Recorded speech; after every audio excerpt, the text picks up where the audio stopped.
Dégustation, moment de partage de la culture ensoleillée. Nous sommes aujourd'hui au Bénin. Ce n'est pas commun, mais nous sommes aujourd'hui avec un éminent criminologue à l'université d'Abomey-Calavi. Il va se présenter lui-même. Je suis Mathieu Lokona Hundajo, criminologue spécialiste de la criminalité de l'esclavage transatlantique. Vous avez donc publié 2 ouvrages, dont un qui parle de la traite transatlantique et l'autre qui traite du Vaudoun. Alors on commence par lequel? On commence de votre choix. Alors on va commencer par la participation des Africains à la traite négrière transatlantique, complicité ou acte de contrainte et d'endoctrinement.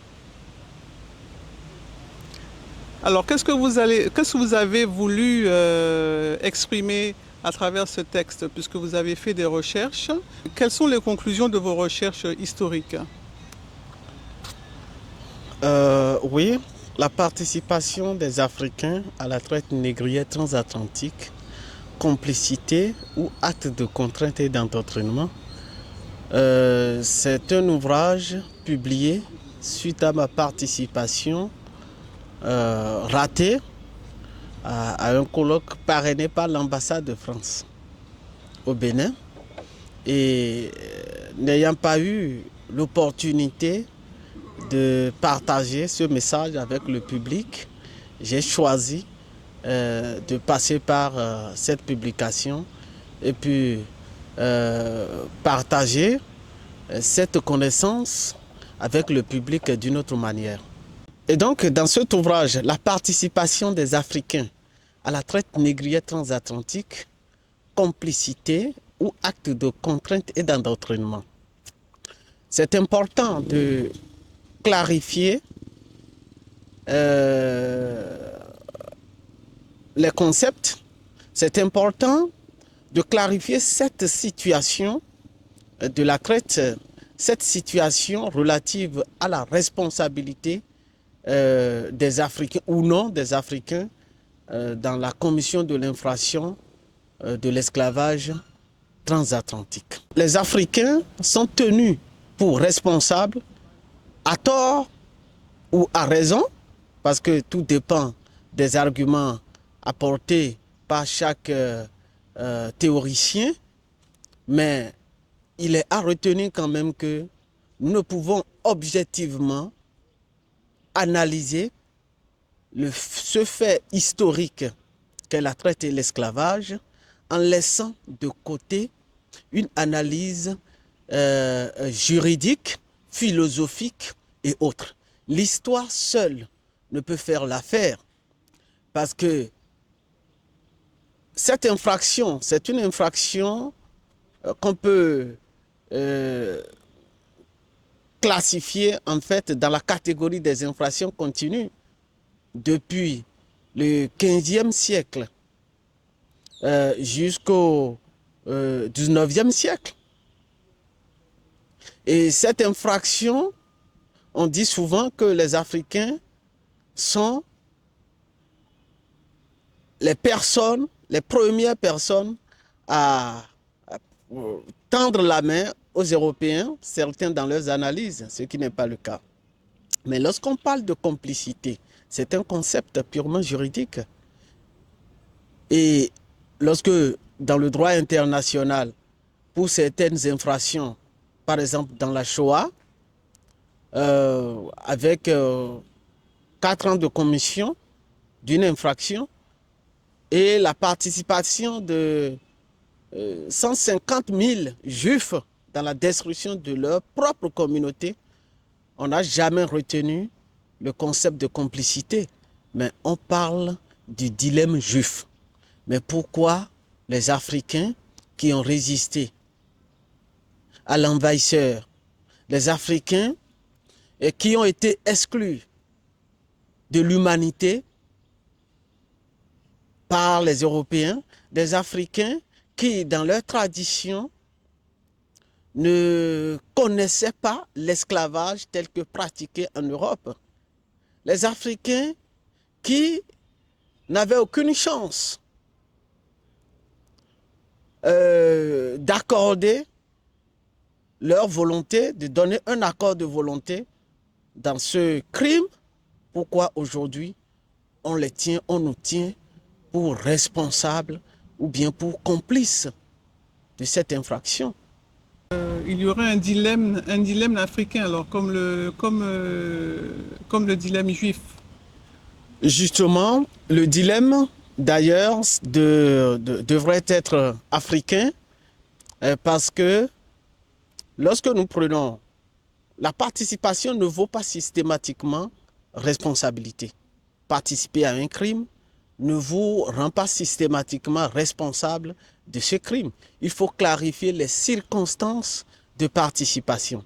Lorsque nous prenons la traite et l'esclavage transatlantique, dans un premier temps, et bien avant le 15e siècle, les Européens, les Portugais, les premiers à arriver sur notre territoire, ce n'était pas avec l'accord des Africains. Mais le pape, lorsque nous prenons le cas, d'abord bien avant le pape Nicolas V, dans la Genèse où on parle de la malédiction de Cham, de la malédiction de Cham, où les hommes, les Noirs seraient condamnés, d'accord, à l'esclavage. Il y avait déjà cette pensée biblique et qui rendait les Noirs susceptibles d'être réduits en esclavage. Et par la suite, nous avons le pape Nicolas V qui a donné son accord au roi du Portugal pour que ce dernier puisse conquérir toutes les terres découvertes en Afrique pour, je cite, le juste commerce des Noirs. Et donc, dans la pensée des Européens, les Africains ne sont pas des êtres humains, ne sont pas des êtres humains, des êtres humains. Et donc, comment un être, quelqu'un que vous ne considérez pas comme un être humain, comment est-ce que ce dernier pourrait donner son accord? C'est pour ça d'ailleurs qu'ils sont venus en Afrique avec des armes, pas pour négocier. Et dans un second temps, vous savez, la langue, c'est un moyen très très efficace. C'est un véhicule des réalités sociales, des cultures d'une société. Et dans aucune langue africaine, je ne pense pas qu'il existe un concept qui traduit exactement l'esclavage tel que pratiqué en Europe. Et donc, comme l'a dit l'éminent historien Joseph Kizerbo, rien ne nous autorise à affirmer que l'esclavage est une pratique endogène en Afrique. Et d'un autre côté, en matière de la responsabilité, lorsque vous participez, il faut forcément un accord de volonté. La participation doit être une participation décidée. Mais dans le cas de l'esclavage, de la traite négrière, ce n'était pas ça. Il fallait être noir pour être condamné à être réduit à l'esclavage. Dit donc que les Noirs sont responsables. Et je disais au début que nous sommes dans le cas d'une infraction continue. Une infraction continue, c'est une infraction commise dans le temps. Et donc, depuis le 15e siècle jusqu'au début du 19e siècle, ou bien jusqu'à la fin du 19e siècle. Jusqu'à la fin du 19e siècle. Il est vraiment aberrant d'entendre des historiens, de les voir analyser des faits partiellement posés, c'est-à-dire le comportement d'un roi africain, peut-être du XVIIe siècle, sans pour autant même fouiller les conditions de participation. Lorsque nous prenons le cas du roi Agadja au Bénin, on ne nous enseigne jamais les actes de résistance du roi Agadja, mais on ne nous parle que de sa participation. Mais dans quelles conditions? Malgré que des récits existent aujourd'hui, même en Europe, et surtout en Europe, et qui témoignent de son opposition farouche à la traite et à l'esclavage.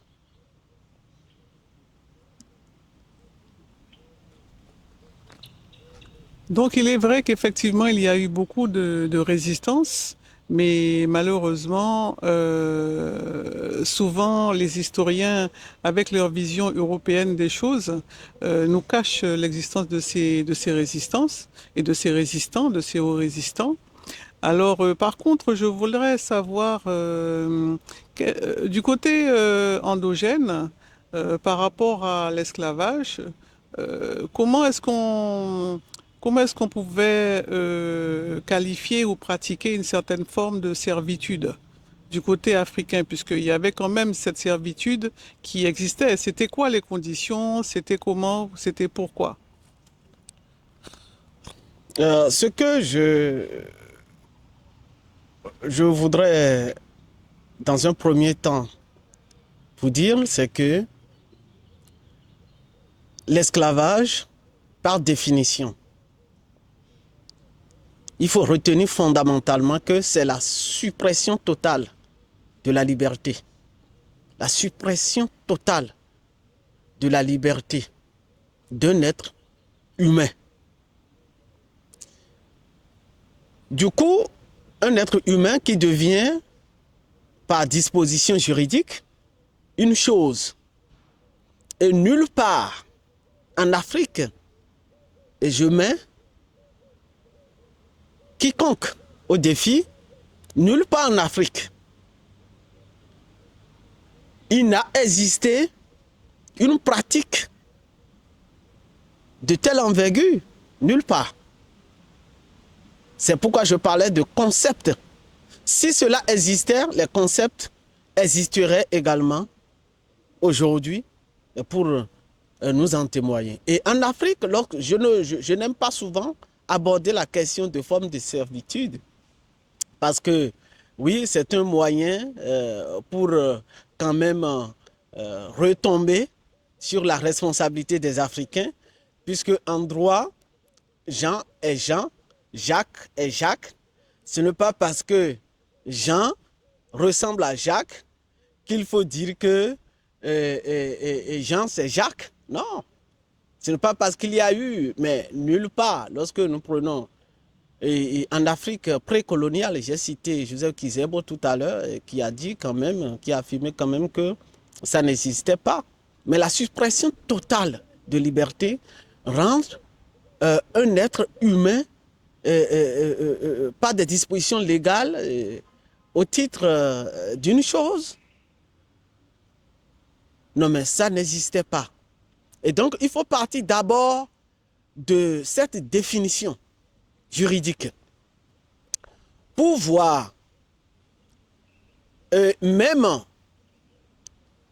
avec l'arrivée de la traite et de l'esclavage dans nos contrées.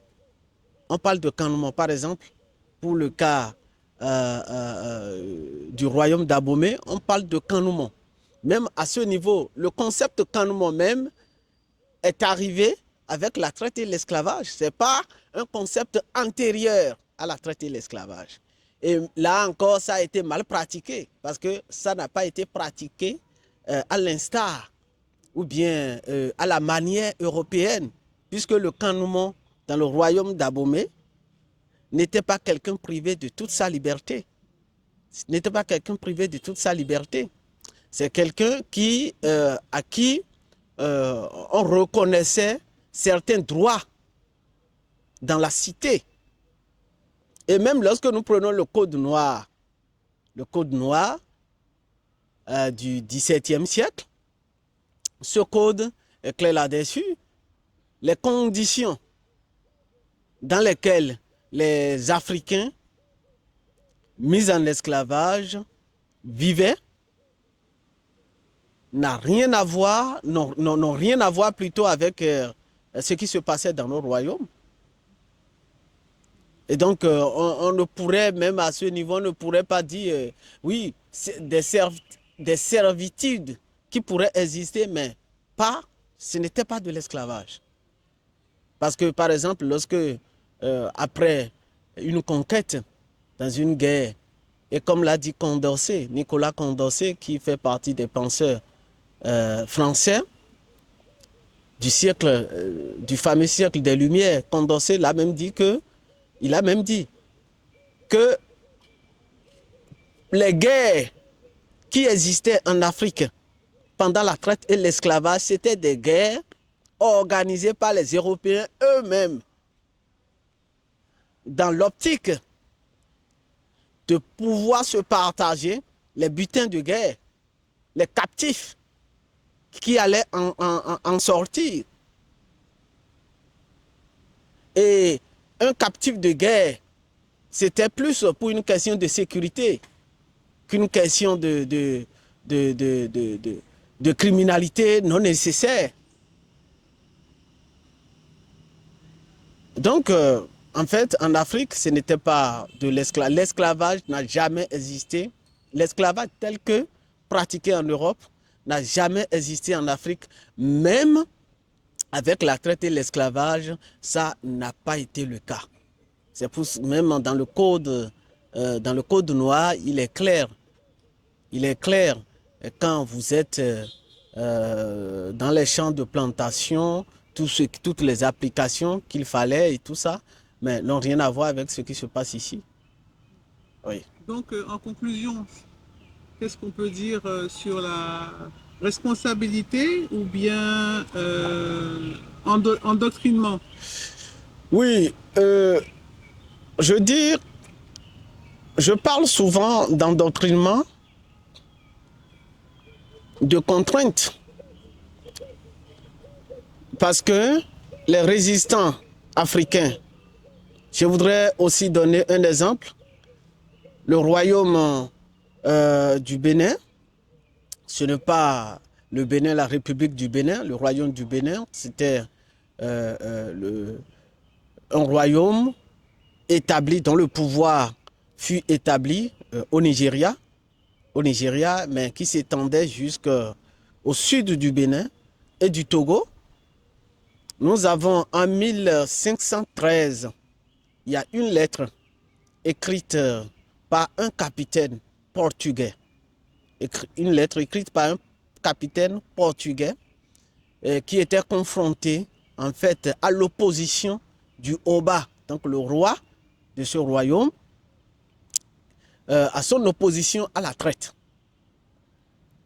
Et ce qui montre que déjà en 1513, sur nos côtes, Nigeria, République du Bénin actuelle, Togo, le roi qui rayait s'était farouchement opposé à la traite. Et la reine Nzinga du Congo également avait marqué aussi une opposition à la traite. D'autres résistants qui ont été décimés, qui ont été éliminés. Et lorsque cette pratique qui devait perdurer pendant 4 siècles devait être accompagnée de violence, de contraintes, à un moment donné, cela endoctrine les jeunes générations. À un moment donné, cela devient une pratique qui s'installe. C'est ainsi qu'avec le temps, on a constaté certaines participations. Je dis bien certaines participations. Et ces participations il fallait trouver un moyen de faire, disons, un moyen de faire des jeunes, d'accord, bien manipulables, de leur faire roi. Il y a certains rois qui ont activement participé à la traite et ils ont été choisis, c'est des gens qui ont été choisis par les Européens eux-mêmes comme rois parce qu'ils ne méritaient pas le poste en ce moment au vu des principes du royaume. Mais ils trouvaient un moyen de les manipuler, d'organiser leur coup d'État et de les mettre au pouvoir pour pouvoir accéder à leurs besoins. Du coup, ce qui est à retenir, les Africains, du point de vue juridique, ne peuvent pas être tenus pour responsables ou bien complices de la traite et de l'esclavage transatlantique.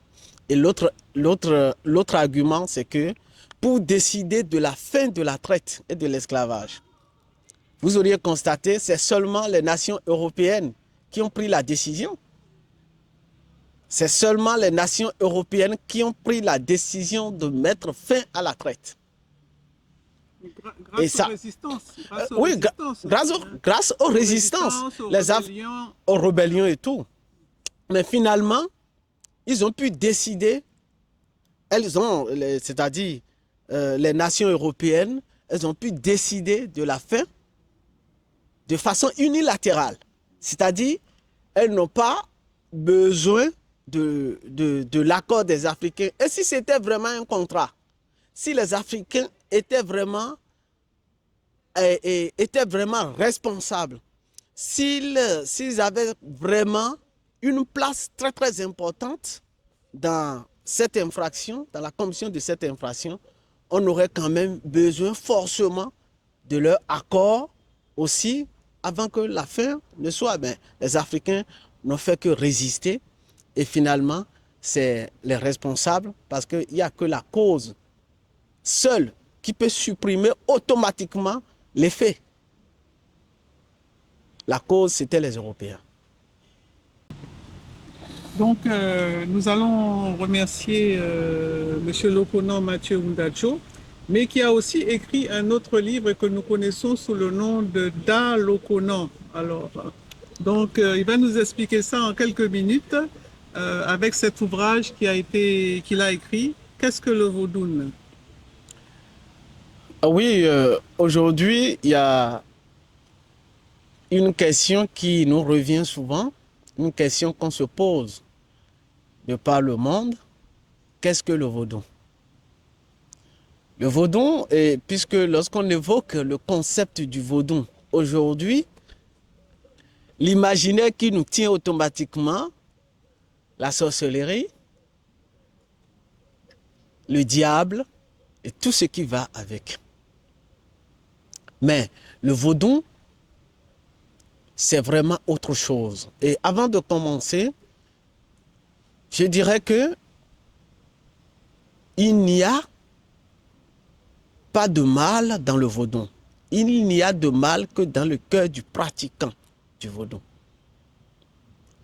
C'est celui qui pratique le vaudou, en fait, qui donne par ses actes négatifs cette image au vaudou. Sinon, le vaudou, en se posant la question, qu'est-ce que le vaudou?